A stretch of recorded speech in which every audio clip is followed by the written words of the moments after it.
আসসালামু আলাইকুম, শুভ সকাল। আশা করছি সবাই খুব খুব ভালো আছেন।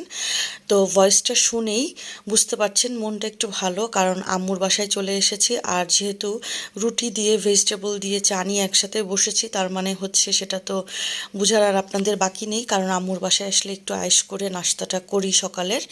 তো এরপরে নাস্তা শেষ করে আম্মুর বারান্দা বাগান দেখতে চলে আসলাম, যে নতুন সে কি কি লাগিয়েছে আর কিসের কি কি সবজি এসেছে নতুন, সেগুলো দেখার জন্য। তো আমার কাছে গাছের মধ্যে ঝুলে থাকা ফল আর সবজি দেখতে খুব ভালো লাগে, মনে হয় যে আমার চোখে একটা শান্তি শান্তি লাগে। তো আরেকটা বারান্দায় যেয়ে দেখলাম যে টুকটাক আম্মু আরও অনেক ইয়ে লাগিয়েছে, যেমন এই যেখানে টমেটো গাছ, তারপরে কাঁচামরিচ গাছ, টমেটোতে অনেক টমেটো এসেছে। এবার আম্মুর টমেটো গাছে দেখলাম, যদিও শীতের শেষের দিকে লাগিয়েছিল, তারপরেও দেখলাম মাশাল্লাহ খুব সুন্দর টমেটো এসেছে। তো সাবাহাতকে পড়তে বসিয়ে দিলাম, বললাম যে তোমার নানুমণির বাসায় আসলেও তোমাকে এবার পড়তে হবে। তো তারপর তাকে পরিয়ে টরিয়ে দিয়ে এরপরে তাকে লাঞ্চ করানোর জন্য বসিয়ে দিলাম। তাকে আম্মু রান্না করেছিল হচ্ছে মাগুর মাছের ঝোল আর হচ্ছে লাল শাক দিয়ে শোল মাছ। তো যেহেতু আমাদের রাতে একটা বিয়ের দাওয়াত ছিল, তো এই জন্য একদমই হালকা পাতলা একদম স্লাইড টাইপের আমরা লাঞ্চ করেছিলাম। একটু ডাল দিয়ে মেখে লাল শাক খেতে কি শান্তি যে লাগে। তো বিকালের দিকে সাবাত এখানে ওয়েট করছে তার ভাইয়ার জন্য। তো সে এখান দিয়ে একটু পরপর দেখছিল যে তার ভাইয়া কখন আসবে, তার জন্য কখন আসবে, আর সে কখন তাকে ধরবে, কখন তার সাথে খেলবে।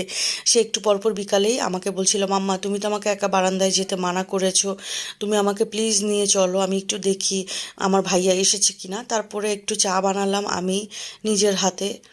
তো আম্মু সবাইকে চা দিলাম। এরপরে এই যে তার ভাইয়া চলে এসেছে। সবাই এই বাচ্চাটার জন্য বেশি বেশি করে দোয়া করবেন। তার নাম হচ্ছে মুয়াজ।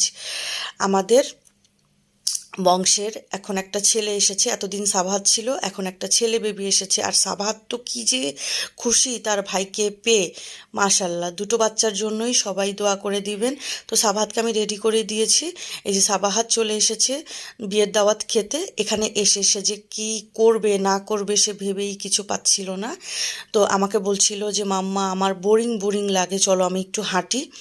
তো আমি বললাম আচ্ছা ঠিক আছে, চলো আমরা একটু পুরো সেন্টারটা একটু ঘুরে ঘুরে দেখি কেমন সাজিয়েছে। তো সাজানোটা আমার কাছে খুবই ভালো লেগেছে। এই যে এখানে একটা সাজানো করে রেখেছিল বসার জন্য। তো এখানে দেখলাম যে সবাই খুব মানে আগ্রহ নিয়ে এই জায়গাটায় এই প্লেসটাতে ছবি তোলার জন্য আসতেছিল। আর সাবাহাত তো কী করবে, সেই বেঞ্চিটাতে বসে থাকার জন্য আমাকে বলছিল মাম্মা চলো আমাকে নিয়ে ওখানে বসিয়ে দাও। কিন্তু আসলে সে বুঝতেই চাচ্ছিল না যে ওখানে যে আসলে সবাই ছবি তুলবে। সে তো আর একা না, এখানে তো অনেক অনেক গেস্ট আসছে, যেহেতু এটা বিয়ের দাওয়াত। তারপরে আমাকে সে অনেক টানাটানি করছিল, মাম্মা আসো না আসো না। পরে আমি বললাম যাও তুমি তোমার ছোট্ট মামার সাথে একটু ঘুরে আসো। তো তারপরে আমি আর গেলাম না। এরপরে সে তার আমকে নিয়ে মানে আমার আম্মুকে নিয়ে একটু ঘুরে আসছিল। এরপরে আবার সে এসে আমাকে নিয়ে এই যে টানাটানি করছে, মাম্মা চলো মাম্মা চলো চলো। তো আমি আবার গেলাম না। এরপরে সে গিয়ে গেট ধরলো, বর এসেছে। ও সে তো হচ্ছে গিয়ে বরের সাথে গিয়েছিল। পরে মেয়ে পক্ষ তার এখানে হচ্ছে মাথায় ফুল দিয়েছিল যখন বর ঢুকেছিল। তো এরপরে খাবারের জন্য আমরা বসে গেলাম। আর সে এই ওয়ান টাইম গ্লাসগুলো নিয়ে যখন খাবার দিচ্ছিল না তখন বসে বসে খেলছিল, একবার একটার মধ্যে ঢুকাচ্ছিল এগুলোকে, এরপরে একটার উপরে আরেকটাকে সেট করে ফু দিয়ে দিয়ে দিয়ে সে এভাবে করে হচ্ছে গ্লাসগুলোকে ফেলে দিচ্ছিল। এই যে আমাকে দিচ্ছিল না, আমাকে বলছিল মাম্মা তোমার গ্লাসটাও আমি নিয়ে নিব। তো আমি বললাম যে আচ্ছা ঠিক আছে তুমি নিয়ে নাও, তুমি যদি নিয়ে শান্তি পাও। কারণ সে বলছিল মাম্মা আমার কাছে বোরিং লাগছে, আমি আর থাকতে পারছি না, আমাকে এখনই বাসায় নিয়ে চলো। তো আমি কিছুক্ষণ তাকে বুঝিয়ে শুনিয়ে রেখে দিলাম। আর এখানেই সে হচ্ছে মাশাল্লাহ এত লক্ষ্মী বেবি হয়েছে। সে কালকে নিজে নিজে ট্রাই করেছে। তো তাকে আমি হচ্ছে কাচ্চি দিয়েছি একটু, আর হচ্ছে রোস্ট দিয়েছি, আর হচ্ছে কাবাব দিয়েছি। তো সে মাশাল্লাহ মাশাল্লাহ এত লক্ষ্মী একটা বেবি হয়েছে যে সে পুরোটাই নিজের হাতে ফিনিশ করেছে। শুধু রোস্টটা আর হচ্ছে একটু রাইস সে নিজের হাতে ফিনিশ করেছে।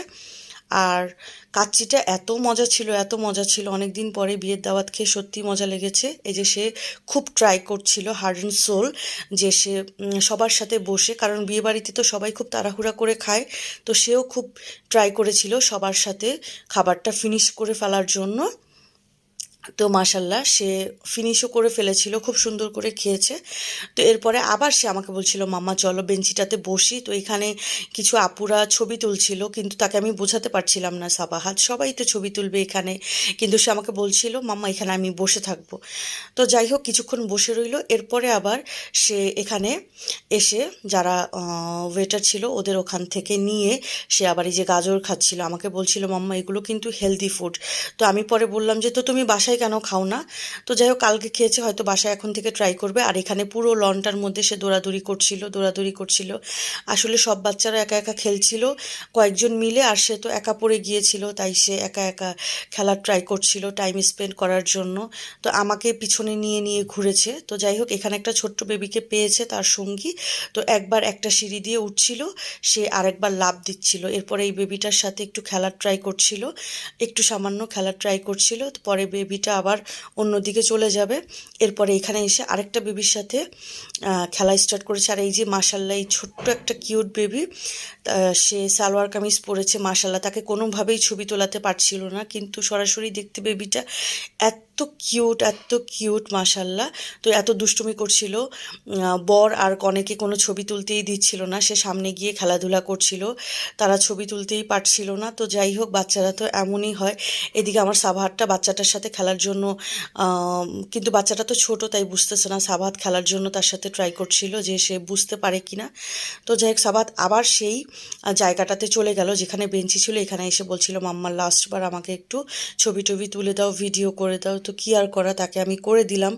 এরপরে হচ্ছে আমরা আবার বাসার দিকে চলে আসলাম, আস্তে আস্তে রাত হয়ে গেল। তো সবাই ভালো থাকবেন, আল্লাহ হাফেজ।